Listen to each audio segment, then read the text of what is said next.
नमस्कार, मैं Vivek Kumar, instructor government ITI Aliganj Lucknow. आज मैं आप सभी को व्यवसाय ड्राफ्टमैन सिविल के द्वितीय वर्ष के पाठ्यक्रम में वर्णित टॉपिक रोड के बारे में विस्तृत रूप से बताऊंगा। ये पूरा पाठ हम 2 हिस्सों में कवर कर रहे थे। पहले भाग में हमने देखा था कि रोड के इंट्रोडक्शंस के बारे में जाना है, रोड के परिचय के बारे में हमने जानकारी इकट्ठा करी, फिर उसके बाद मोड्स ऑफ ट्रांसपोर्टेशन पे हमने चर्चा करी, रोड के निर्माण के इतिहास के बारे में हमने देखा, फिर क्लासिफिकेशन ऑफ रोड पे चर्चा किया।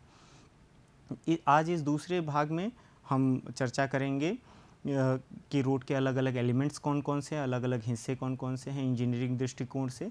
फिर उसके बाद हम थोड़े महत्व के बारे में भी जानेंगे कि रोड हमारे लिए क्यों इम्पॉर्टेंट है।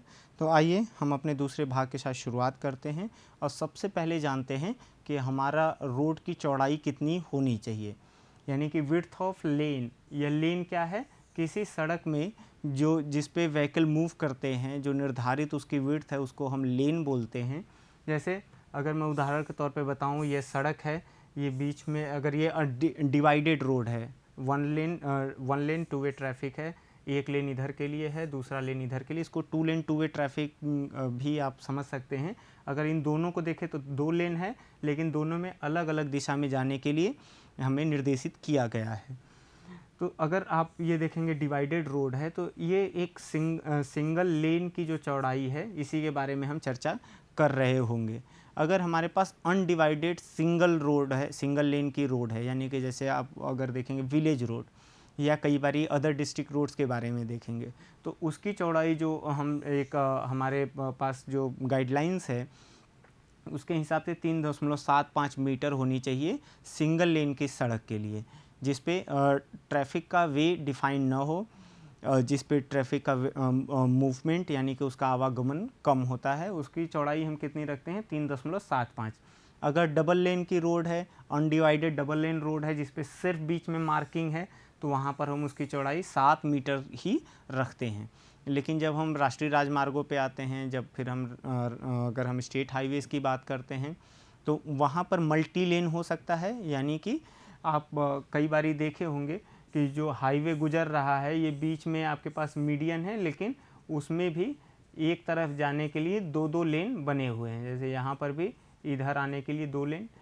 तो ये जो मल्टी लेन वाली रोड होती हैं, इसमें एक सिंगल लेन की जो चौड़ाई होती है वो 3.5 मीटर होती है।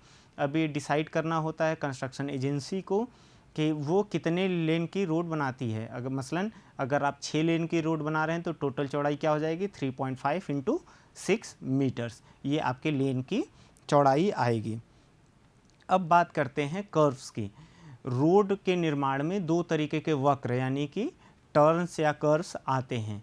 देखिए, अगर मैं इधर सीधी दिशा में आगे बढ़ रहा हूँ और मुझे दाहिने तरफ मुड़ना है, तो वहाँ पर जो मोड़ पर जो निर्माण किया जाता है उसको हम कर्व की श्रेणी में रखते हैं। अगर आपके हॉरिजॉन्टल यानी कि क्षैतिज दिशा में अगर दिशा में परिवर्तन आता है, तो जो कर्व वहाँ पर हम डालते हैं या बनाते हैं उसको क्षैतिज वक्र या हॉरिजॉन्टल कर्व कहते हैं। अब हम आगे इसके बारे में विस्तृत रूप से बताएंगे कि रोड निर्माण में यानी कि सड़क निर्माण में कितने तरीके के वक्र होते हैं, और हमारे सिविल निर्माण कार्य यानी कि जो हमारे हिंदुस्तान के अंदर जो सड़कों का निर्माण होता है उसमें किस तरीके के वक्र को महत्ता दी जाती है। देखिए, यहाँ पर यह रोड इधर की तरफ जा रही थी, ये रोड का दिशा है। जो रोड ए है, ए से बी की तरफ जो रोड जा रही है, इसके दिशा में परिवर्तन हुआ। परिवर्तन क्या हुआ कि इसको फिर इधर आना था। मतलब आपको सरल भाषा में अगर मैं समझाने की कोशिश करूं, तो रोड पहले इधर जा रहा था, फिर इसको इधर की तरफ आना था। तो देखिए, आप इस पे गाड़ी से अपने वाहन से जा रहे होंगे, तो आपको यहाँ जा कर के यहाँ सीधे ऐसा कोने वाला टर्न से तो काम चलेगा नहीं, क्योंकि वहाँ पे लगभग आपका व्हीकल स्टॉप हो जाएगा। तो ये जो चेंज है दिशा में, इसको ग्रेजुअल करने के लिए यानी कि हल्का हल्का सा लगातार मोड़ते रहने के लिए, ताकि आपकी गति कम ना हो और आपके ड्राइविंग में कोई असुविधा ना आए, इसके लिए ही हम कर्व का निर्माण करते हैं। अब देखिए, जब ये दिशा थी रोड ए बी की और फिर ये बी सी की, तो ये जो टर्न यहाँ पे डाला गया, तो वो किसकी मदद से डाला गया? अगर मैं सिंपल सर्कुलर कर्व की बात करूं, तो देखिए यहाँ पर एक आर रेडियस का सर्कुलर कर्व डाला गया। यानी कि जब आप इधर से आएंगे, ये आपका व्हीकल आ रहा है, जैसे ही टी पॉइंट पे पहुंचेंगे आपको फिर ज़रा सा टर्न लेकर के अपनी दिशा को बदल करके सी की तरफ बढ़ जाना होगा। तो यह किसकी श्रेणी में आता है? ये सिंपल सर्कुलर कर्व है जिसका रेडियस कांस्टेंट है। देखिए रेडियस आर अगर मान लीजिए 20 मीटर था तो 20 मीटर यहाँ भी है और 20 मीटर यहाँ पर भी है, ये वैल्यू बदली नहीं।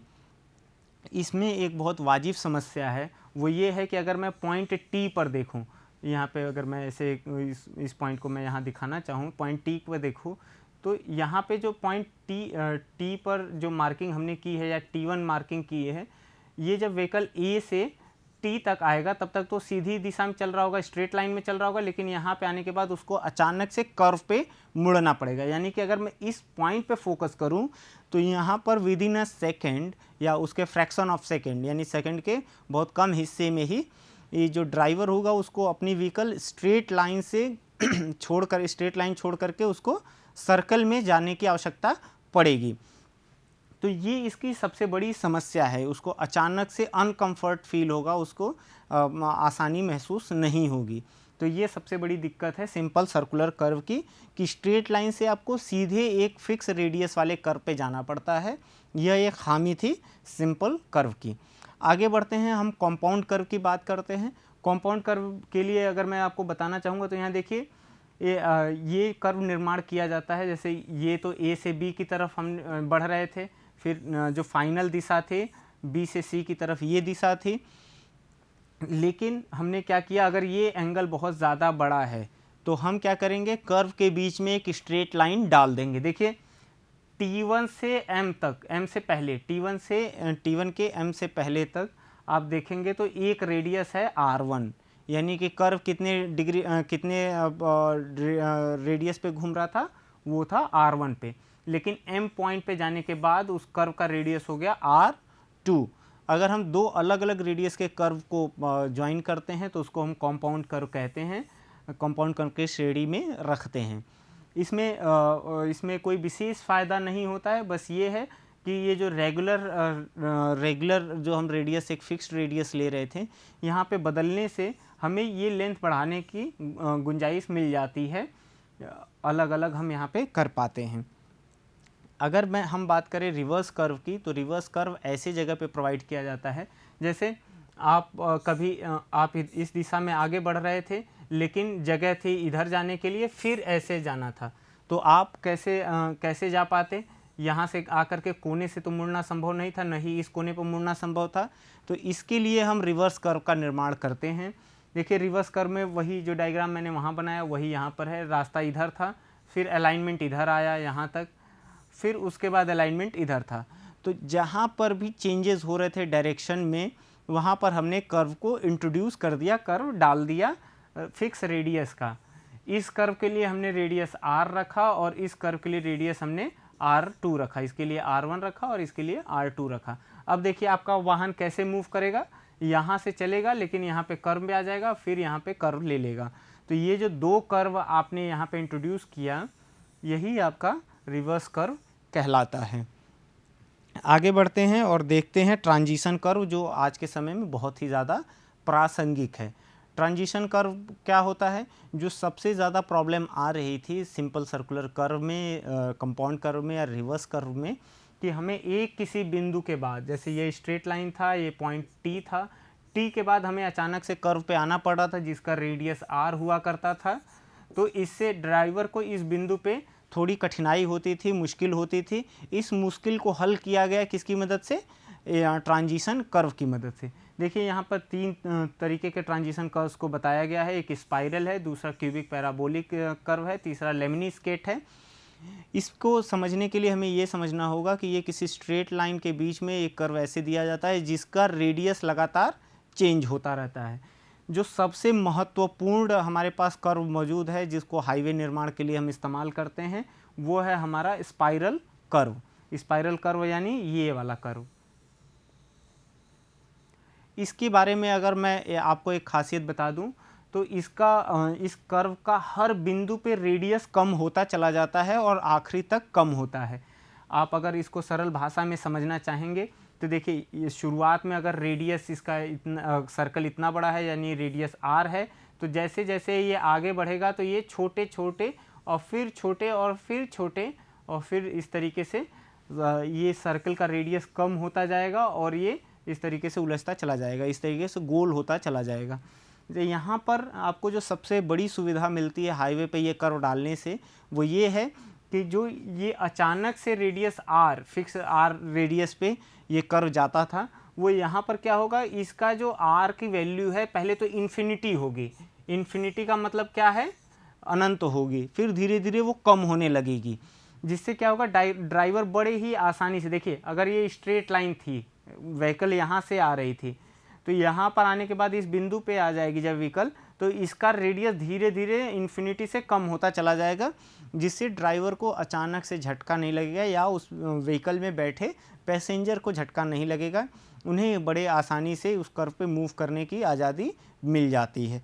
तो अगर आप याद रखना चाहेंगे तो हाईवे में कौन सा कर्व सबसे ज़्यादा दिया जाता है, सड़क निर्माण में कौन सा कर्व सबसे ज़्यादा बनाया जाता है, तो वो है स्पाइरल ट्रांजिशन कर्व। ये सब तीनों ही लेमनिस्केट, क्यूबिक पैराबोलिक या स्पाइरल कर्व, ये तीनों ही ट्रांजिशन कर्व के सटीक उदाहरण हैं।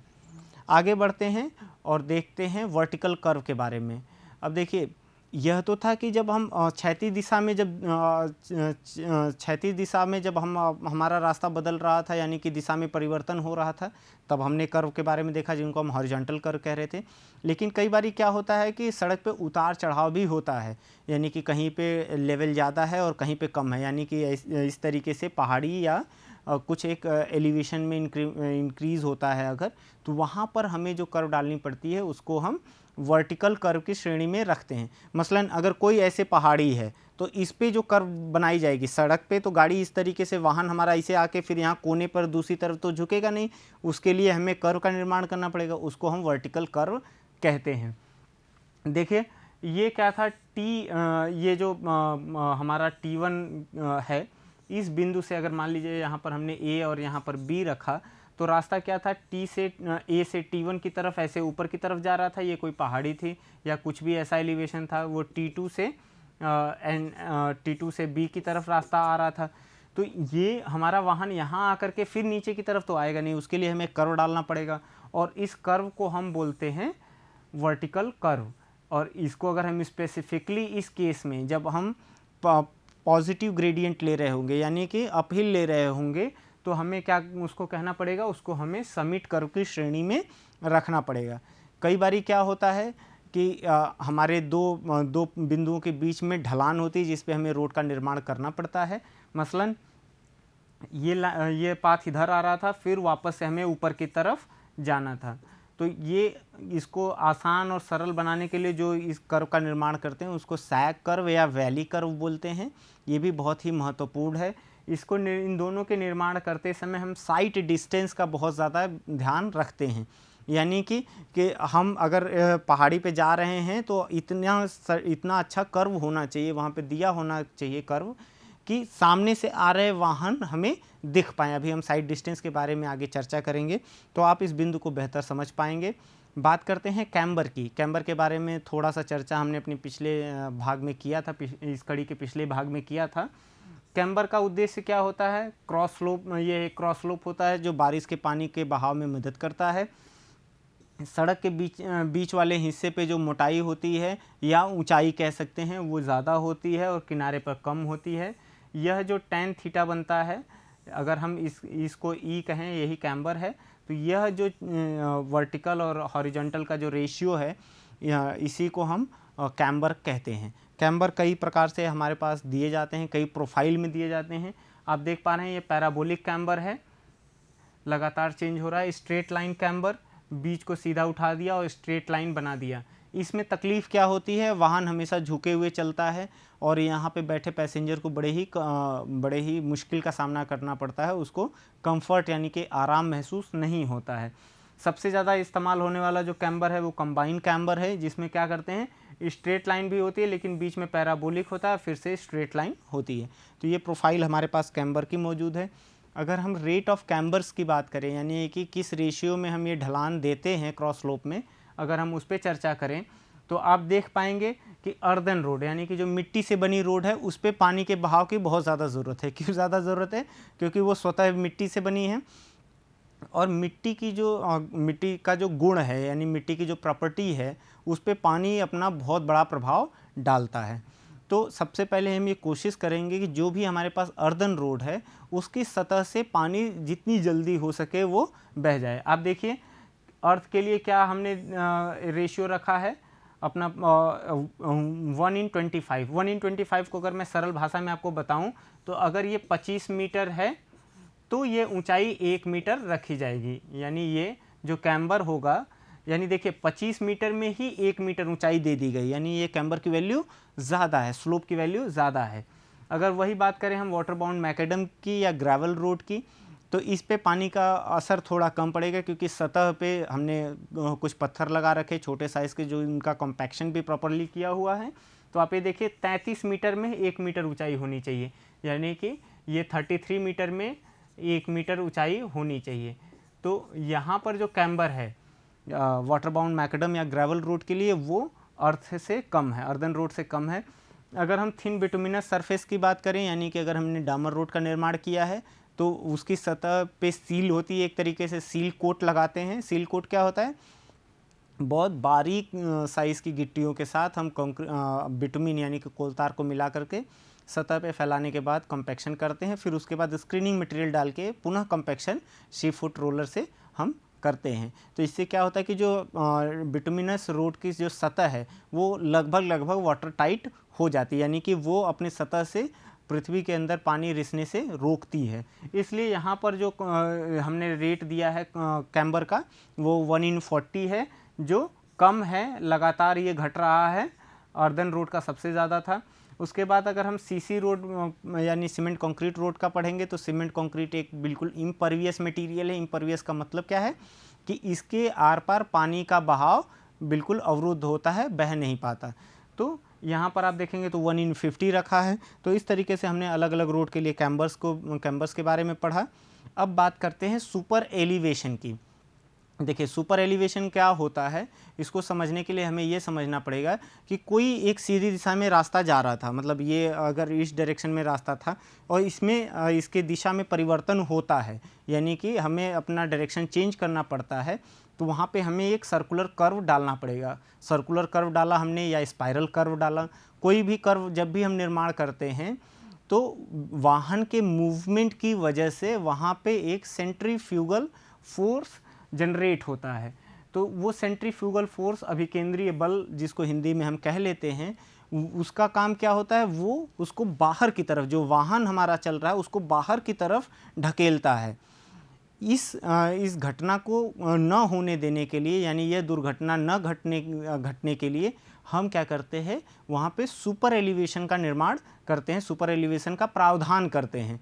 सुपर एलिवेशन होता क्या है, सड़क जैसे मान लीजिए सड़क सीधे चल रही है और दाहिनी तरफ मुड़ रही है, मेरे राइट में मुड़ रही है, मेरा राइट हैंड है, तो अगर इस तरीके से सड़क जा रही है और दाहिनी तरफ मुड़ रही है तो जिधर की तरफ मुड़ रही है वो अंदरूनी हिस्सा होगा और उसके विपरीत बाहरी हिस्सा होगा।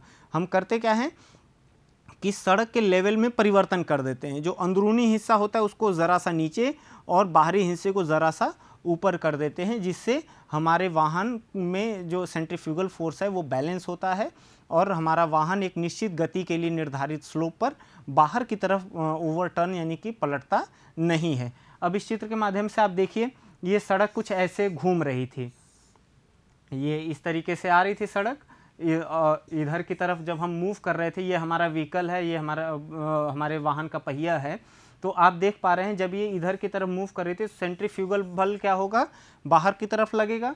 तो हमने क्या किया, ये जो अंदरूनी हिस्सा था उसको नीचे रखा, बाहरी हिस्से को उठा दिया, यानी कि इन दोनों के लेवल में अंतर अगर आप देखेंगे तो कैपिटल ई से हमने यहाँ पे अंतर दर्शाया है।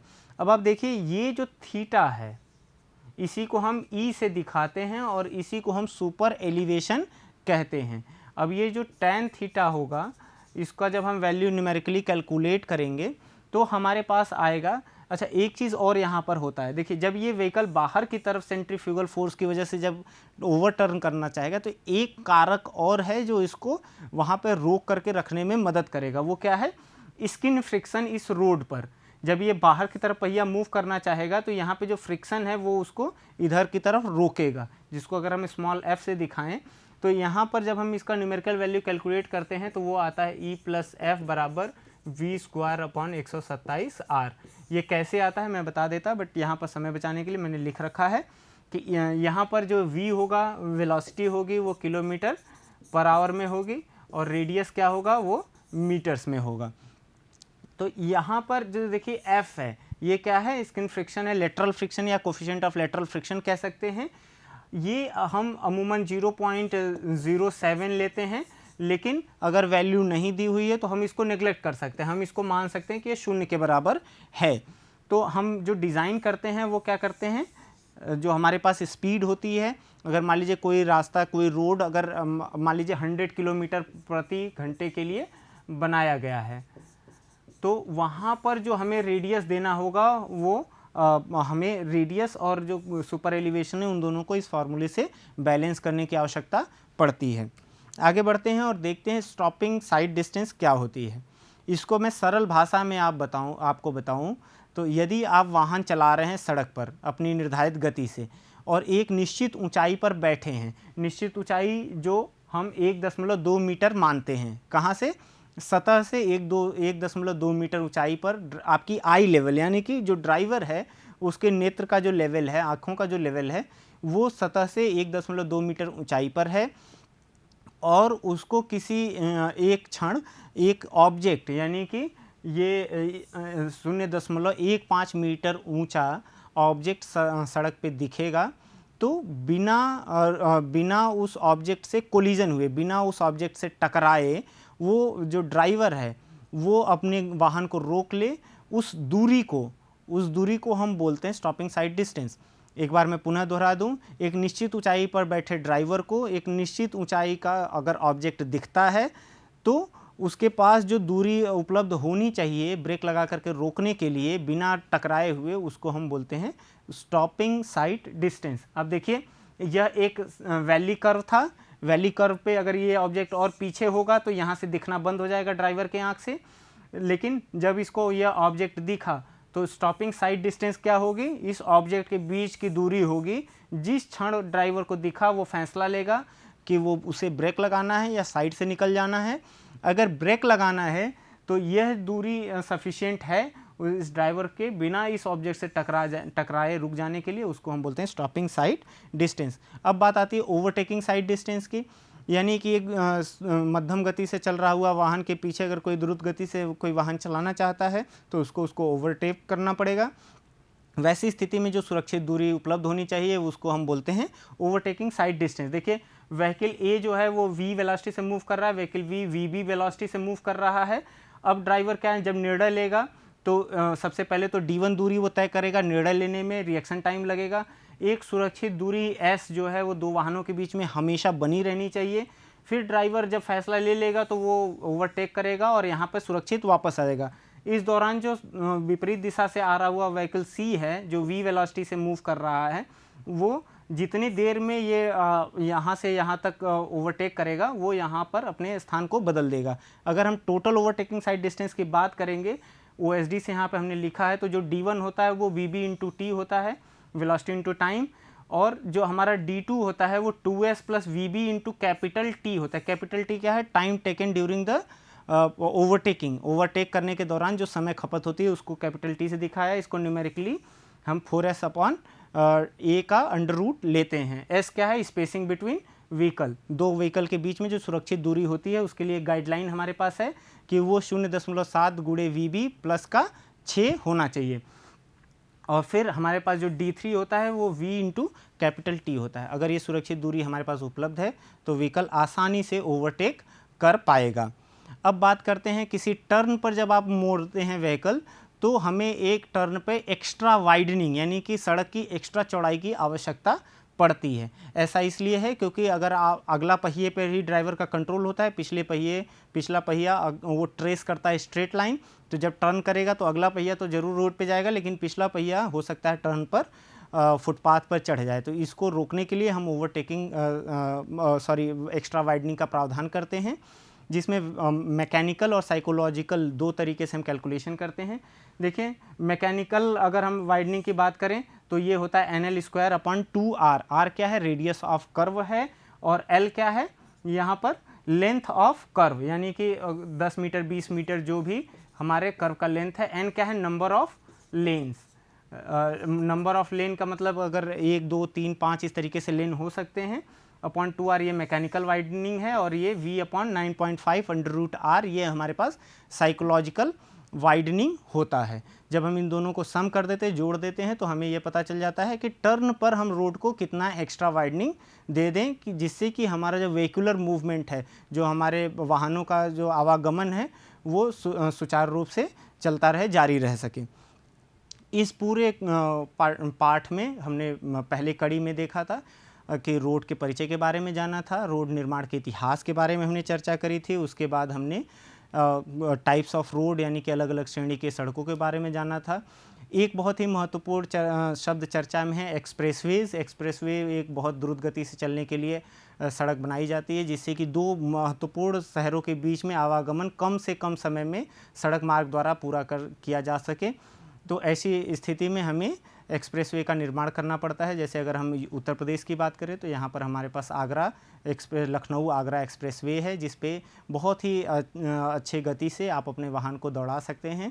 दो शहरों के बीच में दूरी को कम किया गया है। फिर अगर आप दिल्ली से आगरे की तरफ की बात करें तो उधर यमुना एक्सप्रेसवे है, जो बहुत अच्छे तरीके से आप उस पर अपने वाहन के साथ ट्रेवल कर सकते हैं।